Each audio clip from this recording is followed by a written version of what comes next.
gaganap na botohan. Handa na ba kayong marinig ang pasya ng taong bayan? Yep, handa na. Are you ready? Ano na kaya ang nakita nilang dahilan kung bakit kayo ang ipapasok nila sa Big Four? Beatrice? Ito kaya ay ang iyong pagiging maalagain? Ang walang pagod mong pagsisilbi at pag-aalaga sa iyong mga kasama? At ikaw, Bodie? Ito kaya ang iyong pagiging palabiro? Ang pagpapatawa sa ibang mga housemates sa harap ng mga pagsubok? At sa'yo, Gian? Ito kaya ang tiwala sa sariling nahugot mo simula nang ikaw ay nagdaan sa iba't ibang hamon sa loob ng bahay ni Kuya? Sa'yo, Mickey? Ito kaya ang iyong pagiging matulungin? Ang pagiging handa mong gamayan ang mga nangangailangan? At para sa'yo, Wendy?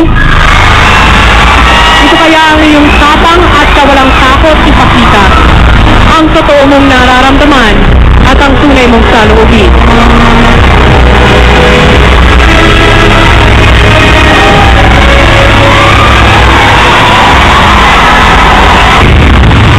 Congratulations! Dahil ang iyong mga katangian ang nagusto ng taong bayan. Ikaw ang isa sa 4 na housemates na mapapabilang sa Big Four. Tumayo ka na sa iyong dapat na paglagyan.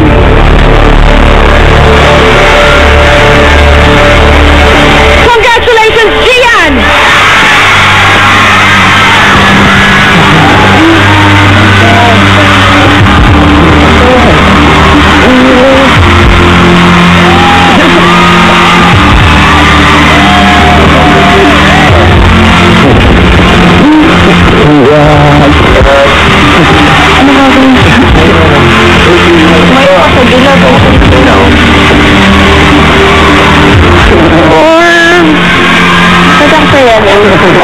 Gian, this is it. Ano ang pakiramdam na sa wakas ay kapilang ka? Hindi ko alam. Hindi ko pumapasok sa utang. Sorry, naglo-load pa lang siya. So, thank you. Housemate? Sino pa kaya ang 3 housemate na tatayo sa iyong tabi, Gian? Babalikan ko kayong lahat.